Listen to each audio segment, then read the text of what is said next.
Mavens of motorsport, lovers of launches, caretakers of Cadillacs, it's podcast time. And you might be realizing that someone different is saying that today. And I'm realizing how hard it is for my co-host to come up with those every week. So unfortunately, the usual Rambling About Cars co-host is a bit under the weather this week. Chris Smith, he's not feeling too well. But I've got someone else. He's not been on the podcast before, but he's a very, very, very familiar face around Motor1.com. Anthony Alaniz. Anthony, welcome.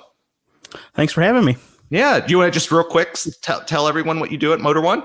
Contributing writer, daily news writing. Yeah. In the trenches every day. That's what we do. Yeah. Just like Smith and I, how many years have you been with us offhand? Do you know? It's been many. 4 at this point. Yeah, that sounds right. Yeah. So real quick, and I forgot to tell you this before the show, all new hosts or co-hosts in your case, they have to go through a little bit of a quiz. So I've got a very brief quiz for you. You ready for that? All right. So what is your favorite car of the 1980s? The Toyota Tercel SR5. Wow. Okay. I got to ask why. I haven't heard that one. I found a video on YouTube about it, and I just kind of fell in love with its quirkiness. And little 5-door hatchback, stick shift, all-wheel drive Toyota with a little 4-cylinder engine. I mean, it's just different. Okay. Yeah. Can't fight you there. What's your favorite car of the 1990s? It's actually I don't think I've ever owned a car from the 90s. I don't know. I say maybe a Dodge Viper, just because it was so revolutionary. Okay. What car or cars do you own right now? I have a 2013 Ford Mustang. Okay. And cool. That's my daily. Oh, so you and Smith would have something to talk about if he was here. He has his it's either 95 or 96 Mustang GT convertible that he's had for 2-3 years now, something like that. He's had it for quite a while, so, or at least by his standards. But yeah. And last but not least, you get to pick one. Heated seats, heated steering wheel. What are you going with? Heated seats. Heated seats? You're pushing the trend more and more in that direction. Early on, we had some heated steering wheel folks. As time goes on, the heated seats are taking over. We might have to phase out that question for something new. But yeah, so as everyone can tell, we got a little bit something different today just because Smith's not here. But Anthony, I'm glad you're here. I'm glad to talk about cars with you. You write about cars every day, just like me. So we're going to have some fun. Yeah, let's do it. So just to start, we've had quite a few debuts. For anyone who doesn't know, we usually record this show in the early part of the week, even though it goes up in the later part of the week. And Toyota has inundated us with debuts in the past few days. We have several of our editors there who you'll see if you go on Motor One that we've got videos of live looks at a lot of these cars. But yeah, it's been interesting time indeed. So first one we want to talk about is the North American debut for the new Toyota GT86 or GR86 as they call it now. I'm sorry. You can see there managing editor Brandon Turkus, who was on the show last week. We have a video up with him taking a look at it. Not much new, quote unquote. This is largely the vehicle that debuted in Japan a little bit ago, but still interesting. It's got the larger engine. It's now a 2.4 rather than a 2.0. That allows power to increase to 228 horsepower. You get a 6-speed manual or a six-speed automatic. And it's basically the same weight as the old one. It's, it lost weight or is about the same depending on what spec you're looking at. So pretty impressive. Anthony, what do you think of this guy? I really like it. I think it looks really good. A lot better than its Subaru sibling, I think, especially in the front. I think in Brandon's video, he said that it kind of has like a Jaguar F-type look to the front end, and I would agree. And I really like that. I don't really like the thin horizontal lights on some vehicles, and I think this one really does better with those that go up over the fender a little bit. So if you're watching us on YouTube, the image we're looking at now is from the side profile. And one of I think the real striking things is how aggressive that trunk lid spoiler is. It's just it's really pointy. It looks really good. It really balances the dimensions from front to rear. It's a good looking car. Yeah. I can see a little bit of like the Honda NSX in the rear, like overhang, just the way that big lip sticks up and kind of cuts down. Okay. I see what you're getting at there. Yeah. Sadly, we don't know price yet. We're kind of expecting it, I believe. We're expecting it to be around the same kind of 27-ish as the old one. That seems very likely. But yeah, what do you think? Anthony, would you buy one of these? I don't know if I would. I would not recommend anybody not buy it because it's a really great car. But there's just so many good. I don't know if I'd pick it over a Miata, to be honest. I like the new design. I agree with you, actually. But I'm a Miata. I have never owned a convertible, but I want to own a convertible, and that would kind of be enough to sway me towards the Miata.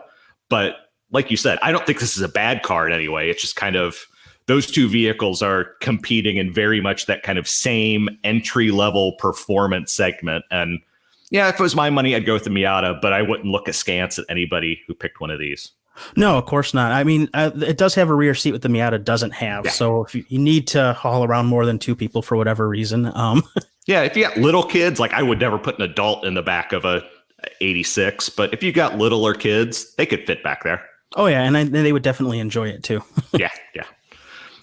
So, moving on, we also got, and this is going to be a far more popular vehicle, the debut of the new Corolla Cross. And for any of our YouTube watchers, you will be seeing that right about...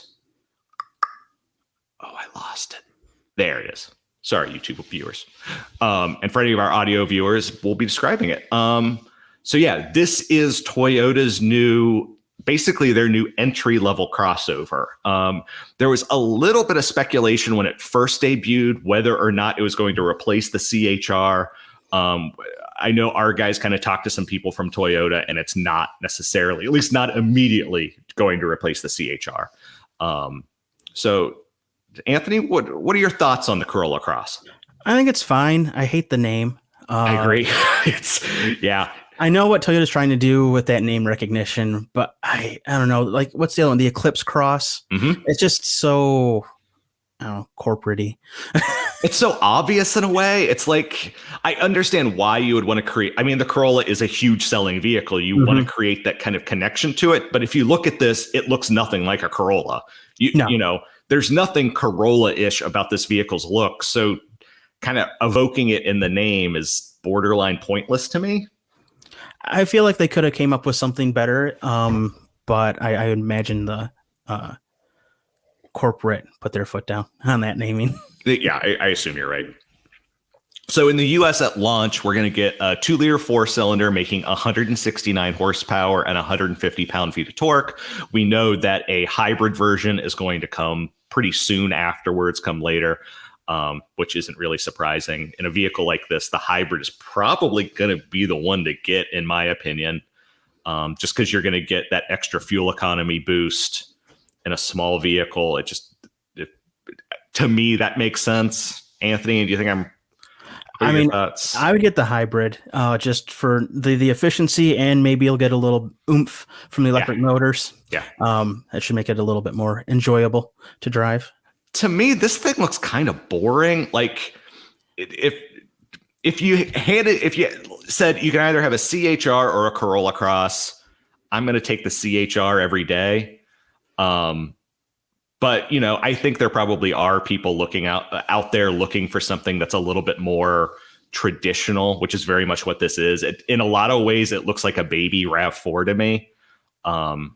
You can see it a lot in the rear haunches, I think, the rear fenders, the RAV4 influence. But I would too pick the CHR if I had to choose between the two. But yeah, again, not, like we were saying before with the 86, not a bad vehicle. Not just maybe a little bit more. Toyota didn't take any chances when they kind of designed this. This is very much just right down the middle vehicle crossover design, but it is what it is. We're expecting the base model to start under $20,000 though, and then kind of higher at ones to go kind of mid-high 20s. So it's going to be affordable. That's, that's something in its favor. I mean, it's affordable. It's certainly practical. It's got all the safe, it's got the safety features, efficient. It'll be a good car. It'll be a good crossover. Yeah, that's the one, or not the one. That's one of the major things that is a selling factor for Toyota is that Toyota Safety Sense system. That we kind of talk about it in our Slack chat from time to time. There are high-end vehicles like your Mercedes, your BMWs that don't come with the standard safety tech that a Corolla does, or that this Corolla Cross is going to. So, it feels like at least those higher end cars, like before, safety used to be like a plus added to those vehicles. I remember 10 years ago when Mercedes was pushing its like pre-collision warning, or where it would like prime the brakes and tension the seat belts and stuff like that. But with technology going the way it is and being, I would say, like democratized across cars, luxury cars kind of lose that, I guess, zeal, that special sheen when a Honda Fit has more standard safety features, or a Corolla. Yeah, what we kind of generally see is that safety stuff, it debuts on the higher end stuff first. But then, I mean, if you look at the recent trends within 5 years, 7 years, something like that, it becomes, if not available, just a standard feature on lower end vehicles.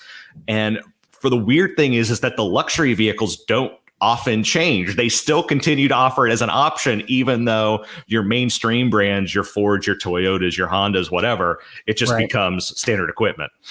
Yeah. Yep. It's weird. So next up, talking about something a little bit more exciting, or at least in my opinion, a little bit more exciting than the Corolla Cross. We have got the Tacoma TRD Pro and Trail editions that are coming. So these are, your rough and tumble special edition trucks. They're attractive. Well, whatever you think of the Tacoma, but I would say these are good looking. I love the highlighter yellow color on that Tacoma. The kind of concrete gray, not my personal style, but not a bad looking vehicle either. But, it kind of cool. What do you think? There's somebody around town with a new Tacoma, and it looks really good on the road. And it is actually this gray color as well, which I'm not a fan of, but it doesn't look bad. It could be black or white, which would be worse. But it looks good. And I think, both of these packages just enhance the design more so. I mean, It just makes it look tougher, and certainly I think better than the competitors right now. So our guys actually took some pictures of the TRD Pro, and they got some real world pictures of that color. And it's far less of a highlighter yellow color in the real world. There's a lot more green to it. It's pretty good, actually. Tell you what, can you talk about these just a second? And I'll see if I can pull up that picture that our guys took to show it in the real world and show anyone who's watching on YouTube. So I think these will be coming for the 2022 model year. Yep, 2022. Let's see. You get a suspension lift with the TRD Pro, better approach and departure angles, which will be crucial for some off-roaders out there. Let's see. More suspension travel, 16-inch black wheels with Goodyear all-terrain tires. Let's see. And the Trail Edition also gets suspension lift, and better departure and approach angles. Let's see, you get the lunar rock color, which I think is that kind of concrete gray. And unfortunately, I cannot find the image that I'm thinking of right now. Sorry to put you on the spot, but it was worth a look. But anyway, when we do the post on Friday, I will include the picture that they took. There's a lot more green in it than the way it looks in the pictures. It's a pretty good looking. It's an interesting looking color. It's a very eye catching looking color. So I think Toyota listed it as army green. That doesn't look like any army green I've ever seen, but me neither. Sure, if that's what they want to call it, why not? We also have super white and midnight black metallic. Yeah, super white army green and midnight black metallic. That must be army green, but again, that's not any army green I've ever seen. I don't know any army that it's rolling through through the forest in that color, but whatever Toyota want to call it's fine. Right. So once again, moving on. And again, Toyota, you're doing something interesting here in that you are debuting a ton of vehicles basically all at once. And I wonder about that strategy because I wonder how many of these people aren't paying attention to simply because there are so many. It always kind of boggles my mind when automakers do that they decide that rather than kind of splitting stuff up week after week, that they put everything out at once. I don't love it personally, just because I don't feel as though everyone's going to see all of these, where if, Toyota had a debut on every Monday of the month of June or whatever, maybe they'd get some more attention, but I'm not a marketing guy. I'm not a PR guy. Maybe they know better than me. I wonder if some of the stuff got backed up with COVID. That's probably true. Yeah. A few things got delayed, probably. Yep. So next up, the Toyota Supra A91 CF edition, CF standing for carbon fiber. And so, yeah, you're getting the new Supra with a bunch of carbon fiber parts on it. And I mean, it looks like a Supra with a carbon fiber body kit. It's nothing especially, I guess, special, but you do get carbon fiber bits for the front splitter, the side rocker panels, the canards, the rear, and they made the rear spoiler taller. So sure. I mean, you're getting what's advertised and you can't beat that. Yeah. It's called the carbon fiber edition. They're giving you carbon fiber. Sure. We'll take it. You also get 19-inch wheels with a matte black finish. It's a Supra. It's fine. I don't know if this is necessarily going to make people run out to the dealers to get one, but it's limited to 600 cars, so they'll sell all 600. Oh, yeah. They'll find buyers for it. It looks good. I mean, it looks fine. It's, this is one of the ones I think is going to fall through the cracks just because it's a factory offered body kit on a Supra. It's not much more than that. Yep. You got anything to add other than? I mean, there's really not much to add. It's just Supra with a carbon fiber goodies. Yeah, and they're only making 600 of them, so they'll sell those. But it is what it is. And then so next up, this is kind of the future of Toyota, and it's technically a concept, although Toyota announced that the production version is going to debut later this year and it's going to go on sale next year. So this is the bZ4X, which is a terrible name for a vehicle because no one's going to remember that, but it is Toyota's electric crossover. They say it's about the size of a RAV4. We don't know much about the powertrain yet, but they say it uses a Subaru co-developed all-wheel drive system. So based on that, we would suspect that it's a two-motor EV. You don't usually get an EV where the front motor is also driving the rear wheels. It's possible. It's just not likely. Mm-hmm. And yeah, again, we don't know much about range yet. The thing is, we are fairly certain that the production version is going to look, if not identical, very, very similar to this. Especially if you look at the interior photos, which for our YouTube viewers, you're going to be able to see now. It's a production-ready interior. It looks like a vehicle that could go on sale immediately. So you've got a digital instrument cluster with it's kind of an interesting design. It kind of sits inside of a gutter in the dashboard, which I suspect is for glare reasons. When you put it like that, it's kind of got wings on either side of it that's going to protect it from glare. You've got a widescreen infotainment system. You've got digital displays for the HVAC system. You've got a really big touch pad on the center console. none of this looks like stuff that couldn't go into production immediately. And I won't be too surprised if later in the year when we see this, it looks damn near identical. Have you looked at the bZ4X before this, Anthony? Do you have any thoughts? Yeah, there's I think photo lower down in the story that it's sitting like a teal background, and it looks like ready for production, but it looks good. I don't know how I feel about the black around the front fender, like that glossy black. Maybe that's the concept-y part of the vehicle that that could easily be, gotten rid of. That's an easy thing to change. Yeah, but I mean, it looks like a electric crossover. I mean, there's only so many ways to slice it. The thing is, that's not something Toyota has right now. So this is true. This is going to be their entry level into, or they're not their entry level, but their entry into that. One of the interesting things is in those photos that you're talking about, and these are the earlier photos of the concept, is that some of them, it has this yoke steering wheel, and some of them it doesn't. And especially in the newer photos, it doesn't. So I don't know if the yoke steering wheel, if it's going to be an option, if it's going to be something only for certain markets, or if it's just something purely only for the concept, and they're like, here's what it could look like that way, or here's what it could look like with the traditional steering wheel. I think the yokes always look dumb, but I mean, it is because when you turn a corner, you go to reach for that other part of the wheel to bring it back or whatnot, and there's just nothing there. Right. Though, what was it? The Model S earlier this year had a yoke too. Maybe it's just a trend.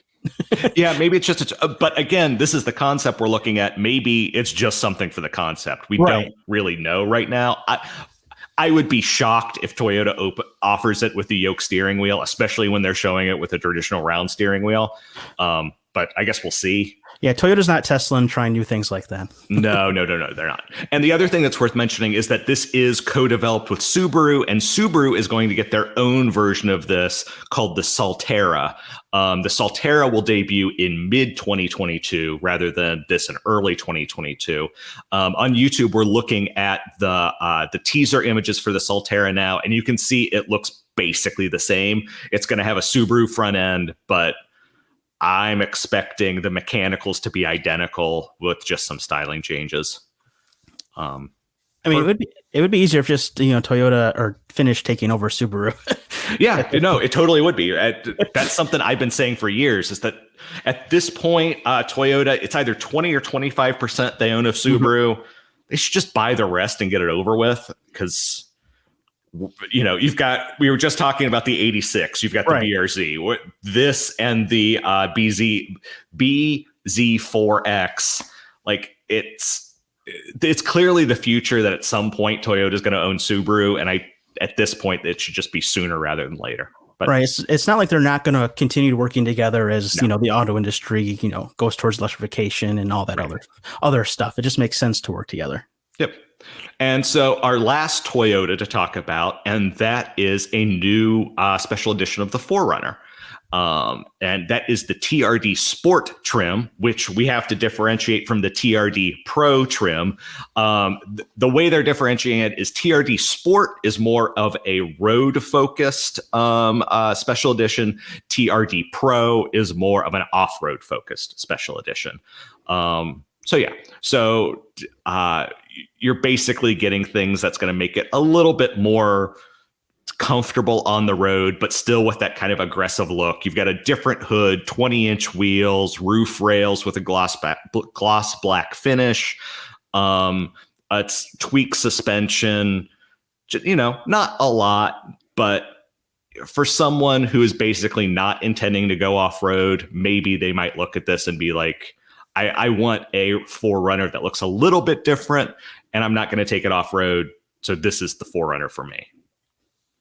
Thoughts? I mean, it looks fine. I mean, it's it's a large SUV that's trying to be a little tougher than maybe what it actually is. I mean, it's supposed to split between the SR5 model and the TRD off-road one, and that's not a big space to fill. There's only a $4,000 difference between those two models. So it feels like maybe they're threading the needle a little bit on trying to get some people spending a little bit more money. But yeah. So going back to what we were kind of talking about earlier, what do you think about Toyota's strategy here to kind of put all of these debuts out within 2 or 3 days? Neither one of us are in PR, marketing, or anything like that, but we have written about cars long enough to have an opinion on it. Do you agree with me that it just seems like a lot in a very little time? It does seem like a lot, because I had forgotten all about the Supra. Like that one had fallen through the cracks. And certainly other, people who aren't as tuned in will certainly miss some of this stuff too. It would seem like if they spread it out over, mid-May through mid-June, they would have had a better.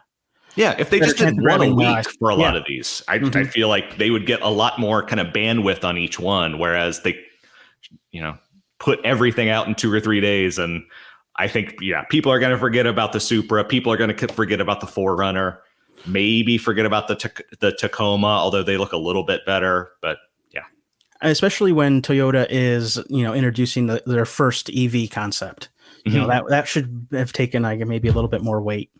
Yeah. Well, we saw it earlier. I believe it was either in China or Japan that he debuted it, but this was the first North American showing. And it was the confirmation that the production version, we're going to see it later in the year, and then it'll be on sale next year, which is still a big deal.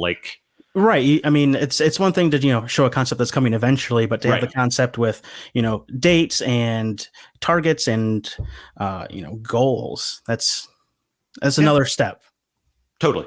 So we have just a few minutes left in this first segment. So since we got the time, we might as well mention it. We also saw BMW, like just about every automaker, is getting super serious about EVs.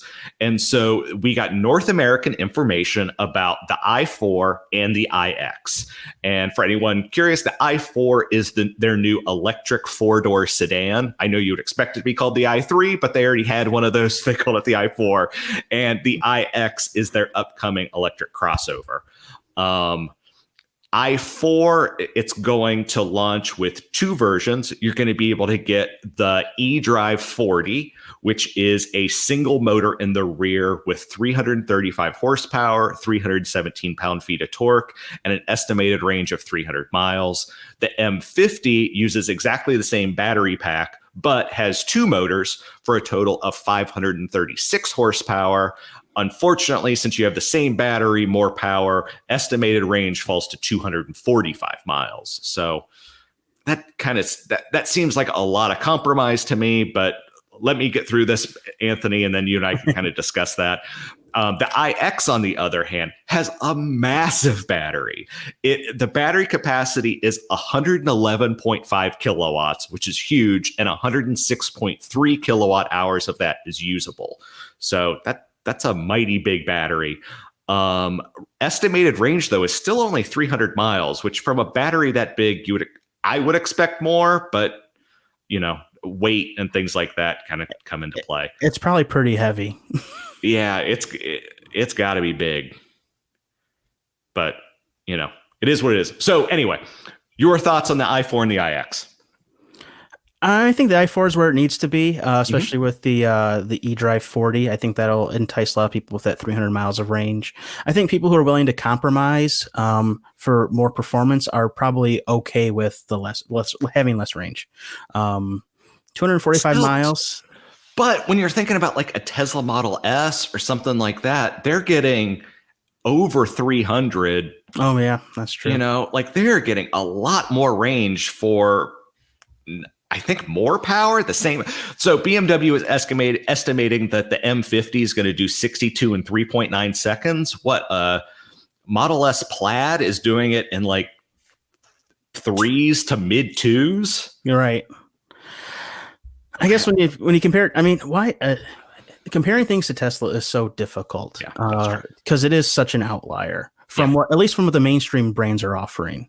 In terms of, Porsche couldn't, match Tesla with its range. It just seems like there's a big discrepancy for some reason. I guess the other thing is that this is the starting point. Tesla has been around for a while. A lot of EV brands have been around for a while, and BMW, they certainly dipped their toe in things with the i3 and the i8. They have the iX3 now, but, they're still they're new to this. So, you got to start somewhere. I don't think this is a bad place to start, but the numbers are still maybe a bit disappointing. I guess a little bit, yeah. I wonder where BMW would be if they went a little harder with EVs a decade ago, and really kept their foot, pressed into it. Yep. And real quick before we move on, BMW also confirmed, and this was a rumor before, there's going to be an iX, which is the crossover version, M60, which will have over 600 horsepower. So I'll be curious. I wonder if it'll be like the i4 and it uses the same battery, so you have to sacrifice range, or I wonder if they're, if things will be different. I'll be curious. But yeah, we'll find out. Yeah. So yeah. So everyone, we always appreciate you listening. Sorry, Smith can't be here again. He's just not feeling well. Looking at the comments from last week's show about kind of talking about overrated and underrated cars, a lot of people were upset with his thoughts that the Supra was overrated and said he was saying that simply for controversy. We've talked about that in our chat. I can tell you that he was not saying that simply to be controversial in any way. That those are his feelings. I'll let him kind of explain further next time he's on. Anthony, since you're here, what are your A80 Supra thoughts? Fourth gen Supra thoughts? Do you have any feelings on them? Or do you not want to gain the ire of the people like he did? It's not that I don't feel right judging whether a car's overrated or underrated. Okay. I don't know if it matters. Okay. As long as people who enjoy it. I don't know, maybe because I'm getting older. The hot takes aren't as hot as they used to be. People like what they like. You can't complain with that. Cool. Well, real quick, I do want to read 2 emails that we received. Let me see. Yeah. Okay. Sorry. I had to double check things. Wanted to read this one first. So as always, we don't read names just in case people want to retain their privacy. So, hey guys, I'm sending you this email for 2 reasons. The first one is because I wanted to thank you for restarting the podcast. I've been searching for quite some time for a good car podcast that is also fun to listen to, and I came across yours by mistake. Thanks. More specifically, I was looking for news on the new Supra and stumbled upon your latest episode, which I thoroughly enjoyed listening to. So he must not have thought we were too crazy, or Smith was too crazy by saying the Supra was overrated. Right now, I am listening to your older episodes. The second reason for my email is a question. I went through the titles and descriptions of your older podcasts, and I couldn't find any discussion of Alfa Romeo. As you already know, Stellantis CEO Carlos Tavares announced that Alfa Romeo, along with Lancia and DS, will be given 10 years to prove their worth. Alfa has announced mostly crossovers and SUVs coming in the near future, while their CEO is dreaming of bringing back a sports car. My question to you is this. If you were Alfa Romeo's CEO, what would you do to return the brand to profitability while appealing to the enthusiast crowd? Thanks again for the podcast and for reading my email. So I appreciate you for listening. I am actually not going to answer your question right now, because when Smith comes back next week, I want us to kind of dedicate a segment to that, because I think we'll have some fun ideas. So just wait. I'll be getting to you. So, second email. I think it would be cool if Bruce, Smith, and maybe a special guest, he suggests Angel, who is another one of the Motor One writers. Unfortunately, Angel does not live in the United States, so getting him on the podcast is a bit of a timing challenge. But wait, I've got something on that too. Made a podcast episode about which cars you would buy if you somehow inherited $1 million. Also, Rambling About Cars is hands down the best podcast in the world. It's not, but I thank you for thinking that. And I'm telling all my car interested friends about it. Keep it going. So we don't have Angel, but we do have an Anthony. So For our second topic this week, we will be talking about what we would buy if we inherited $1 million. Sound good, Anthony? It's far easier said than done, but let's do it. You know what? I had the same problem. Would you like to go first, or would you like me to go first? I can start. Okay. How about, you know what? Let's do this. We didn't talk about this before. Why don't we go back and forth? You pick one, I pick one. Or no, I guess for the math reasons, that doesn't make sense. You go first, and then I'll go. We'll see where we get to. Yep. It's easy to want like a Ferrari or a McLaren or any. I mean, with $1 million, you could get 4-ish. You could, either of those. Maybe I'm going from a more practical standpoint and day to day realistically. Exactly. But for sure, I would pick the Cayman GT4. Okay. You're only at like $100,000, so you've got. I know I got a lot left. You've got a lot left. But I really love that car. I love its performance. I love how it's really a driver's car. I feel like that'd be something that you could drive regularly and enjoy without hating yourself in terms of trying to crawl out of it, or your back pain, or any other things that comes with a high-end supercar. Anthony, I think you and I are going to get along really well on this. I mean, don't get me wrong, going fast is fun. A GT4 RS is fast, or GT4 RS is coming, but yeah, GT4 is fun.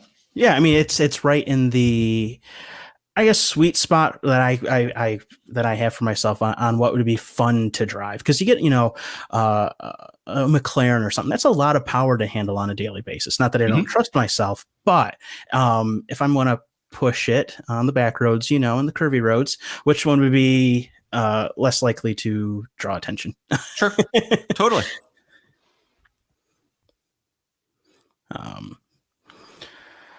Also in the garage, I guess, if I can pick another one here, it would be, of course, yeah. You go and then I'll go. I think that's probably just to get to for the math reasons. It's going to be here.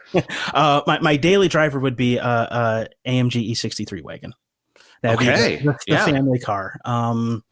Of course, completely specced out because there's $1 million to spend. So why not make it the best one available? Maybe get some, got to leave some money for some aftermarket too.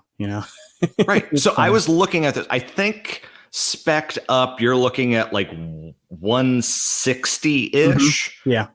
So you're at 260-ish. Yeah. So you've still got a ways to go. Well, I know. You've spent a quarter and you still have 3/4 of your money left. Yeah, I don't know if I'm going to be able to spend it all, to be honest. I would also have a Toyota Tercel SR5. I would make sure I have one, and it's like the best one that I could get. So that's like, you spent $10,000. Yep. Also, I would probably throw in an Audi RS e-tron GT. I need an electric vehicle. That's an interesting pick. I like the styling more than the Taken. I think the Audi just looks better, and I want an EV in my garage. So just real quick, for our YouTube viewers, is this the Tercel you're thinking of? Right there? Yeah, essentially. Yeah. Cool. Okay. For our non-YouTube viewers, we are looking at a picture of a red Tercel wagon. It's got skis on the roof. It's the SR5. It's got a giant rear hatch that you can load up with stuff, and it's on the snow. So, yeah, there's an old, I think, Motor Week review of it and how it just kept on trudging along in the winter weather that they had. Yeah, because they recorded in like Maryland, and with the skinny tires, all-wheel drive, that thing would just eat up the snow. Yep. I like cars like that. I agree. And also in the garage would be some sort of vintage Mustang, something from 64 through 68. Ooh, cool. I fell in love with those. That was the first car I fell in love with back in the day. My mom had a 73 Mach 1 when she was younger, and she worked at Ford and fell in love with Mustangs when I found out she had one. But I would pick something from there, and I would maybe convert it to an EV as well. Oh, wow. That's an interesting thought. I mean, EV is the future. You get the better, the torque and range doesn't, the limits of range don't bother me that much. So if it only had 100 and like that. If I only had 150 miles or 175 miles, that'd be plenty. That's from where I live to Detroit and back with mileage left over. I mean, that's plenty. So just, the number I have in my head for a super nice one of those before any work on it, like 50? Does that seem? I have no idea at this point. It's actually been a while since I looked. I don't know. I mean, I have X amount of money left over in my inheritance, so whatever it took. Yeah, you have a ton of money. You have I think you have like 730 or so. So yeah, you're fine. We'll have quite a bit left, but I don't think I could spend it all. I really don't. So are you all done, or do you have any more? Because I'm fairly done. Okay. Yeah. Okay. So I got to be honest with you. I ran into the exact same problem that you did, in that I figured out what I wanted, and then I had $500,000 left.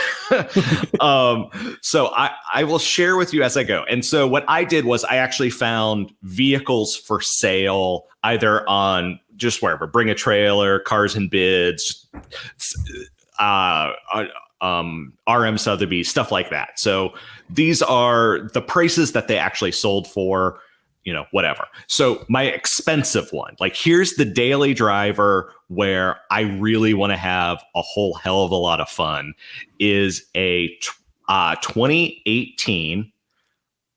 Here, let me get this up.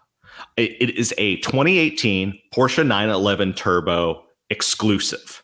And so that is the one that has the carbon fiber stripes, or so they peel the paint off, they strip the paint off so you can see the carbon fiber in the roof and the hood and everything.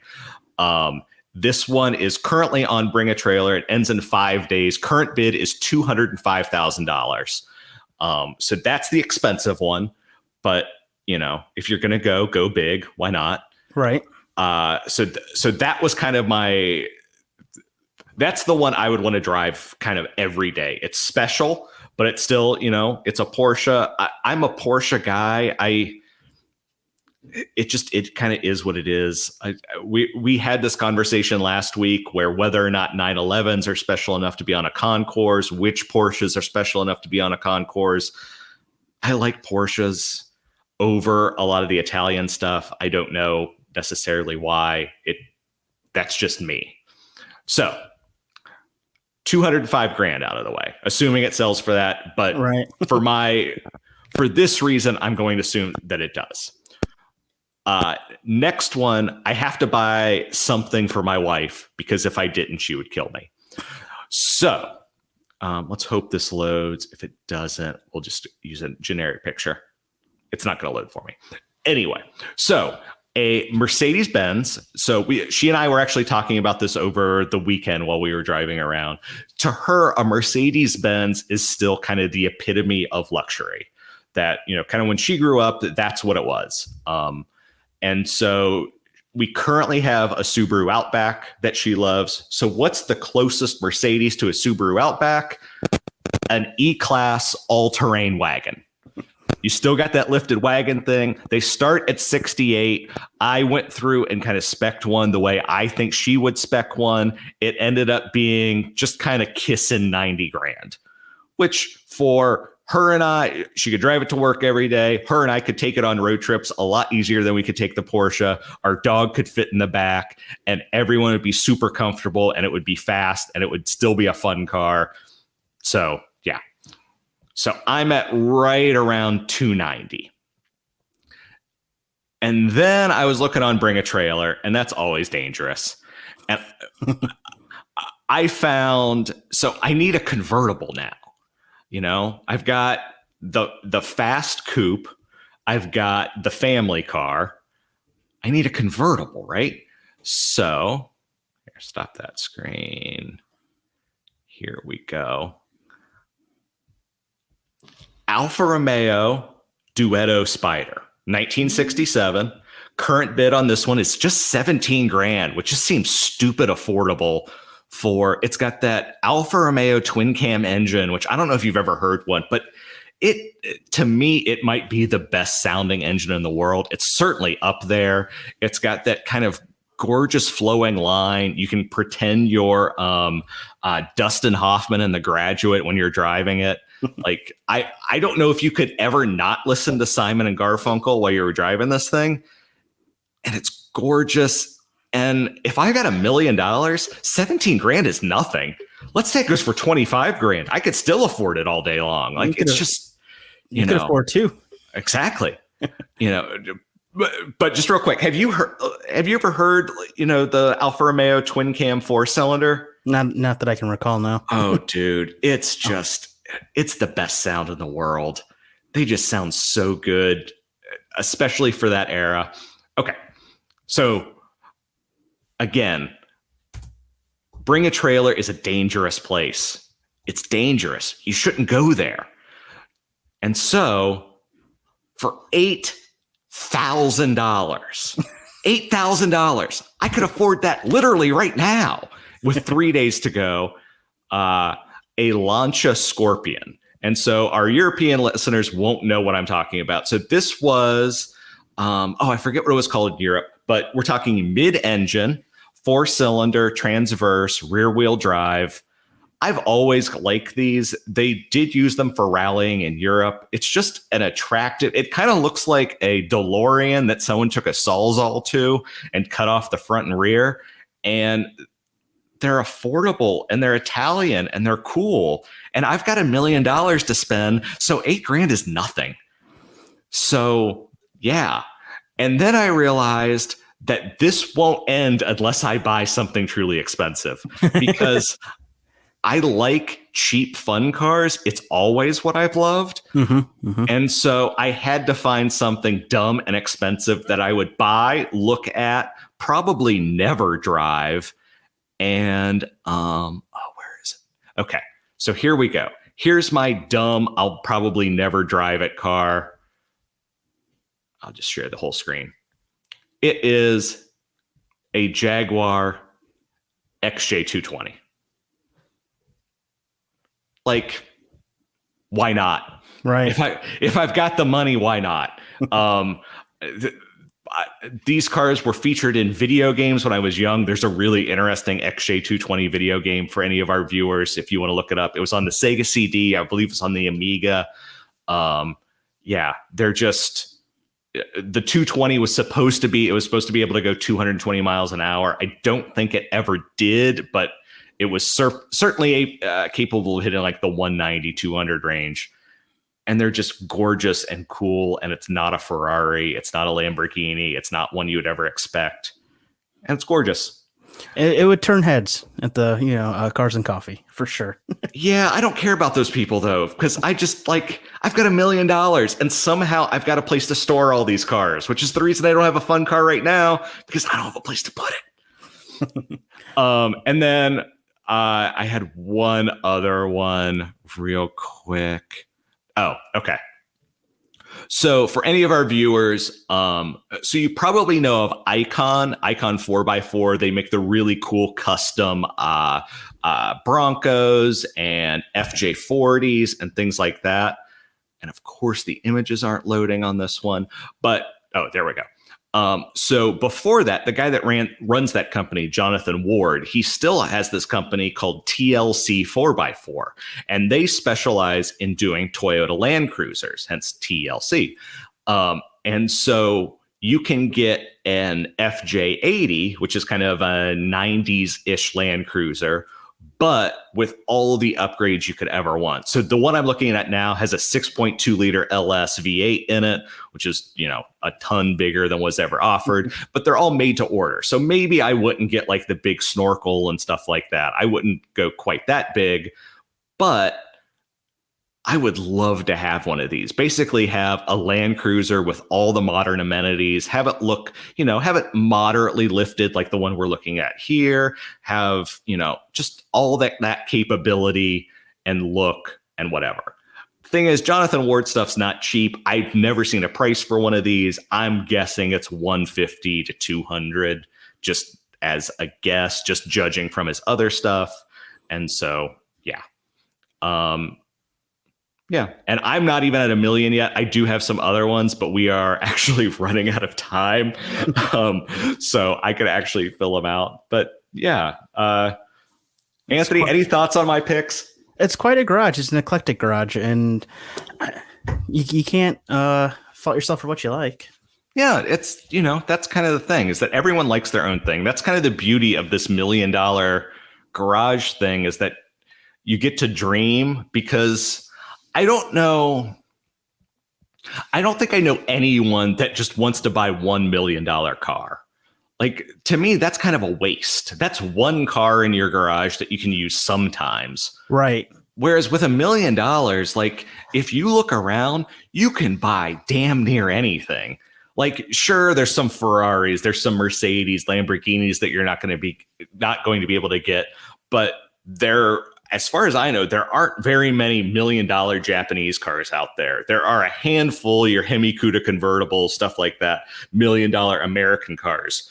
There's just a ton of stuff out there. You could fill a garage full of cool stuff if you had that money.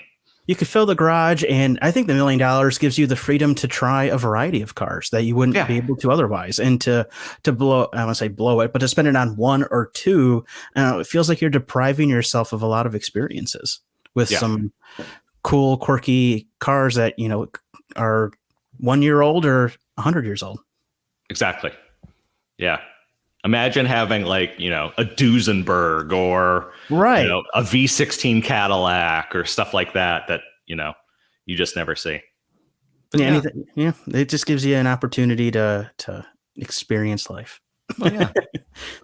So everyone, I hope you enjoyed this episode. Anthony, do you have any social medias you want to plug? Instagram, Twitter, whatever? I mean, Instagram, Twitter, find me by my name, Anthony Alaniz. Okay. I'll show up. Cool. I am Chris Bruce 1985 on Twitter. You can always find us on motor1.com, Anthony and I. If you want to send anything to the podcast, tell Smith to get better soon. You can do that at podcast@motor1.com. So as always, good afternoon, good evening, or good night. Whenever you happen to be listening to this, we always appreciate you listening. We love your comments. We love reading your comments. We love your emails. Smith and I do this as a labor of love, trust me. And so we love hearing from you, whether you think we're a bunch of idiots that are just doing this to raise controversy, or whether you're telling us that you love us and asking us questions. Honestly, it's kind of all the same. So we appreciate it, and thank you very much. And Anthony, thank you for filling in kind of short notice. I know it was difficult, but I appreciate it. So thank you, man. Yeah, thanks for having me. All right. Well, thanks, everybody. Good night. Bye-bye.